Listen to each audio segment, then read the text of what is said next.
A very, very warm welcome to yet another Kumekucha video. Information and analysis that is very difficult to find anywhere else. I recommend that you subscribe and you hit the bell button so that you receive notifications every time I have a new video. Karibu sana and enjoy.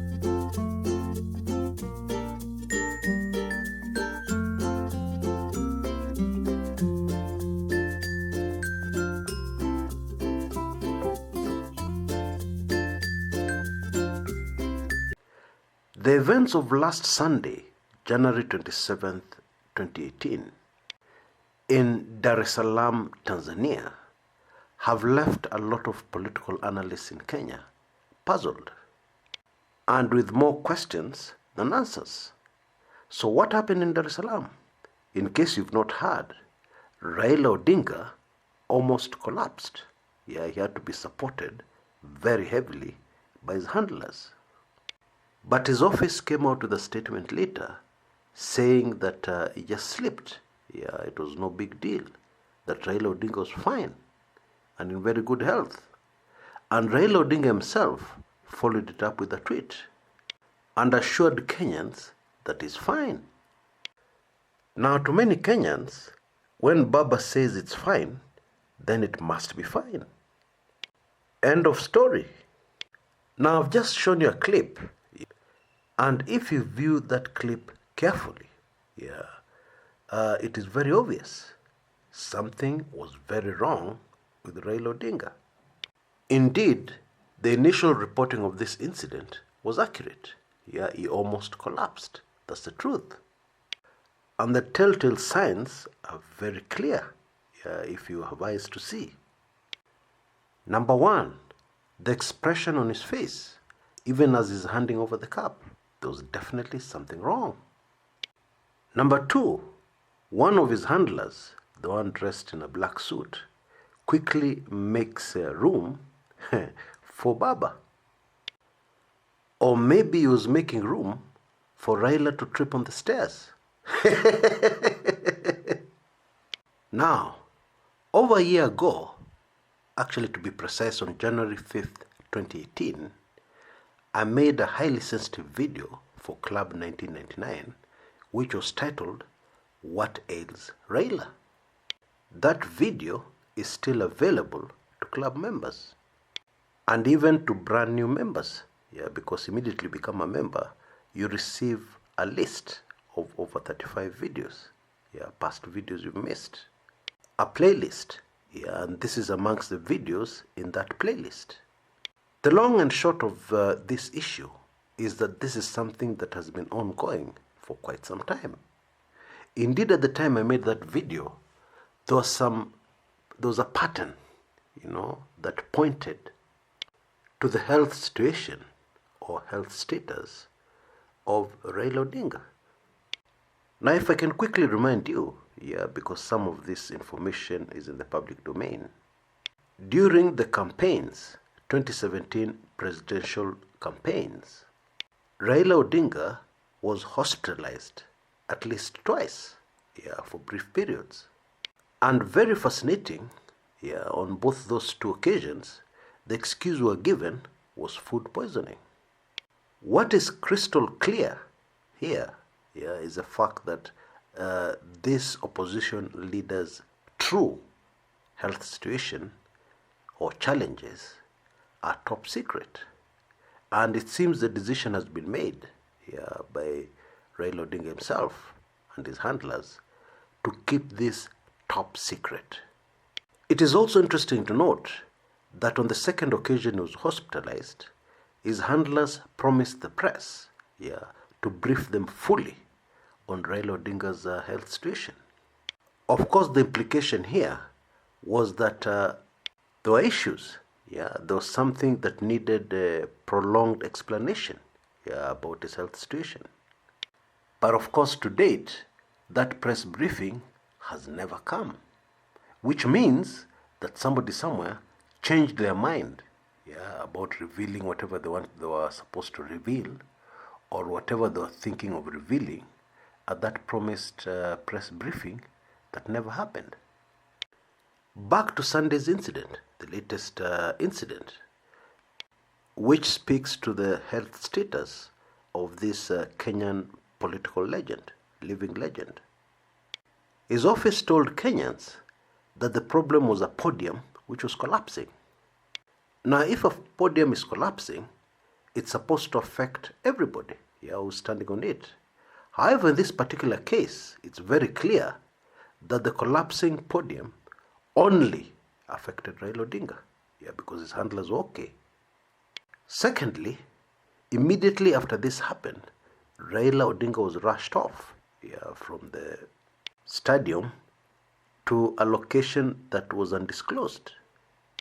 Now, standard procedure is that if the person you're guarding, yeah, is under any sort of threat, the first thing you do is you rush them away, get them out of the place as quickly as you can. Okay? So, was the collapsing of the podium an indication of a threat to Raila Odinga? I don't think so. So, big question mark there. Too many questions. Indeed, way too many questions and no answers. Well, we will start digging, yeah, into some possible answers immediately after the brief upcoming commercial break. Now, the time I made the Club 1999 video, highly sensitive, yeah, on Raila Odinga's health status, in 2018, yeah, January 5th, 2018, there was a lot of information that I received about possible ailments, yeah, but unfortunately, I was not able to confirm any, yeah, of the reports I received. And usually I do not use information that I cannot verify, yeah, from at least 2 independent sources. And so, maybe something more useful that we can do right now is to ask ourselves, why? Why would such information about Baba be withheld, yeah, from his supporters and from the Kenyans? One possible reason, yeah, and I'm choosing my words very carefully, one possible reason that one would withhold such information is that there's nothing which can be done about it. That it is something that can only be controlled, yeah, and has no permanent solution. Because if it had a permanent solution, then there'd be no issue, yeah, talking about it. So and so has food poisoning, you've controlled it, it's recurring because of 1, 2, 3, but we've gotten a permanent solution. Yeah, it has been controlled. These are the precautions we've taken going forward, so as to ensure this food poisoning does not happen again. However, if it cannot be controlled, it does not make sense to reveal it. That is the first possible reason. Possible reason number 2 is political. Now, Raila Odinga is not the president of Kenya. However, he is a very important Kenyan, very powerful Kenyan at the moment. Indeed, his health can now be classified as a matter of national security. Now, all the Kenyans will know that the health status of the first president of Kenya, Mzee Jomo Kenyatta, was always a major issue. There were rumors all over the place. Kenyans suspected, yeah, but they didn't know for sure. Years later, yeah, we learned that Mzee, yeah, used to sleep in and out of comas regularly. Now, that is a very serious national security issue. Because when the commander-in-chief slips in and out of comas, it leaves the country very vulnerable, not only to external forces, but to those who surround the president. They can get up to a lot of mischief, yeah, which is not good for the country. Indeed, in my landmark book, Dark Secrets of the Kenyan Presidency, I reveal information, verified information, about how the inner circle used to forge the president's signature. Kenya's third president, Mwai Kibaki, also had serious health issues.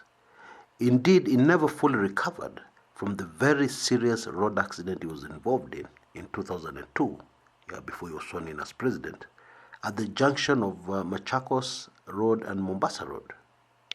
Now, legally speaking, as president of the country or as a powerful person in the country, your health is of great concern to Kenyans. However, as a private citizen, your health issues are confidential. And that is why Mwai Kibaki handlers to date have found it very comfortable and under no pressure to reveal his true health status. Now that is super fascinating because Raila Odinga legally is also a private citizen, and therefore his health condition, his health status is confidential. And therefore, technically speaking, on paper, no Kenyan has a right to follow up or interrogate his health condition.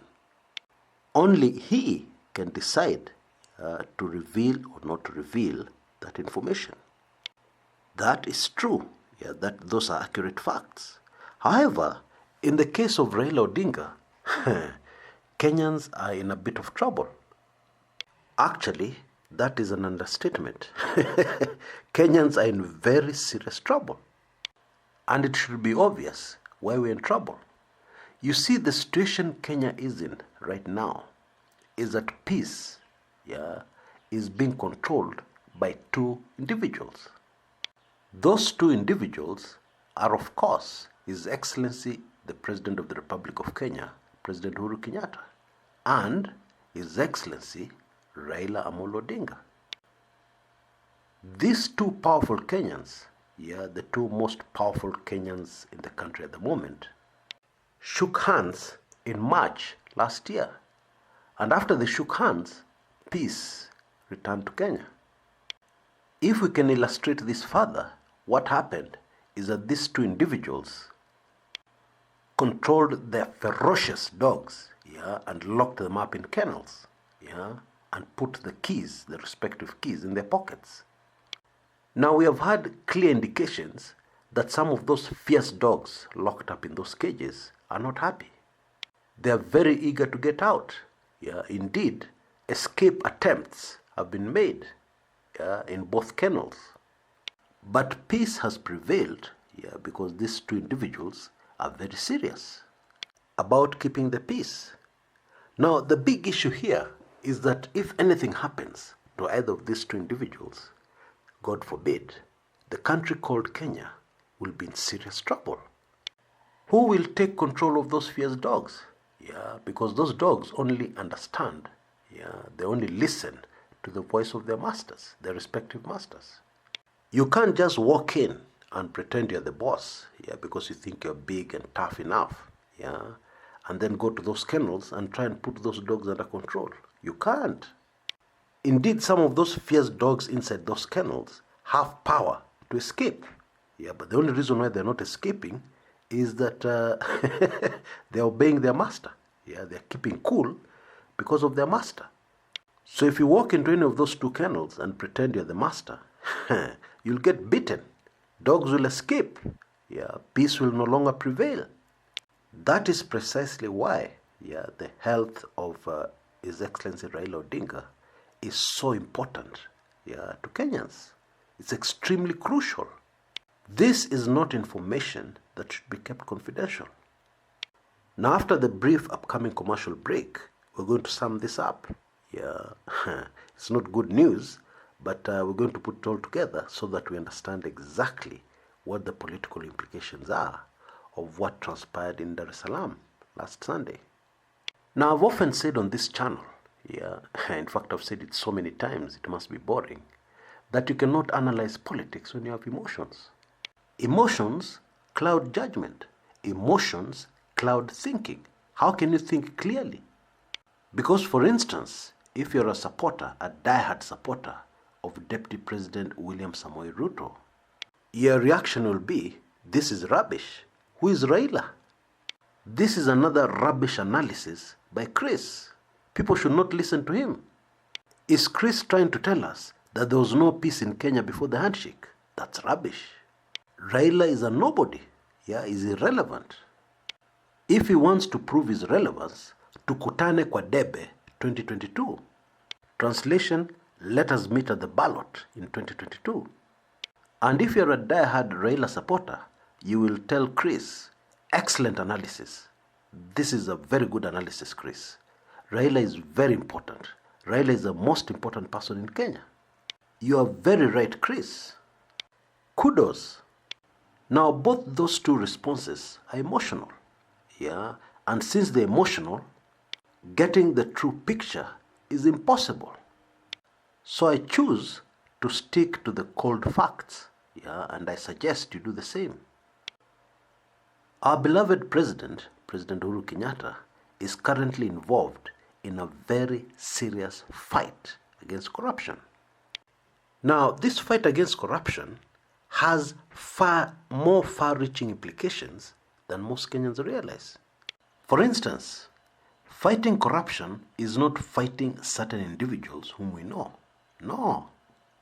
Fighting corruption is bringing down powerful cartels. Now, cartels are, for all intents and purposes, organizations. Yeah. Yes, they will have leaders. Yes, they'll have the most influential people, but they're organizations.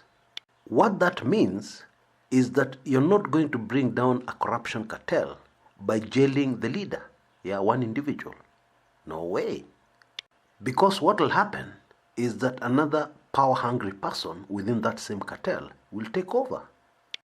And trust me, in most cases, you will end up saying, please bring back the old devil. Better the old devil I know than this new mad devil, who is worse. Now, that is a very significant point to note in this current fight against corruption. It is not as easy as most Kenyans think, because most Kenyans are saying, why is the government wasting time? Arrest so-and-so, arrest so-and-so. Corruption in Kenya finished. It's good to be naive, because when you're naive, you sleep better at night, because there's so many things you don't understand. There's so many things you don't know. Therefore, you don't fully appreciate the threat, which I guess is a good thing, because even if you knew, there's nothing you can do about it. So why affect your sleep? So the president has confronted very powerful cartels. And the truth is, the president, with all his good intentions, would not have been able to do what he's doing without the support of Raila Odinga. Even if in your view, what he has done is very little. Personally, I don't agree, but let me just humor you for a minute. Even if what he has done is very little, he would not have been able to do that little without the support of Raila Odinga, without the political clout that Raila Odinga wields. So now you fully understand why it's very important for those of us who pray to pray for the continued good health of Raila Odinga. It's very important for Kenya right now. Cold fact number 2, Deputy President William Samoei Ruto's camp see Raila as the enemy. They see Raila as a spoilsport. In their view, Raila Odinga has stolen the president, whatever that means. Now, I need you to put on your thinking caps for this one. Let us for a minute imagine. Of course, this is not true. We're just imagining. It can never be true. Let us for a second imagine that we're talking about drug lords, not political leaders. And let us imagine the country called Kenya, our beloved country, is not a country. Let's imagine this is a drug cartel. And the two kingpins in this cartel are Raila and Uhuru. And then we have another very powerful drug lord within the same cartel called Ruto. Now try and imagine what would happen if Raila Odinga was removed from the equation of this particular drug cartel. And then let us imagine another situation, same drug cartel. Yeah, imagine if Uhuru was removed from that equation.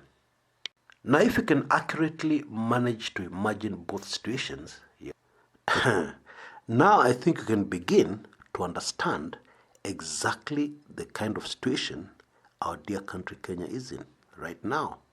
It's a very delicate political situation. The truth is, Kenya is still on the edge. We are not in a good situation. There are way too many deadly variables hanging over our heads. Please, let us continue praying for our dear country. Until next time, this is Chris Kumekucha.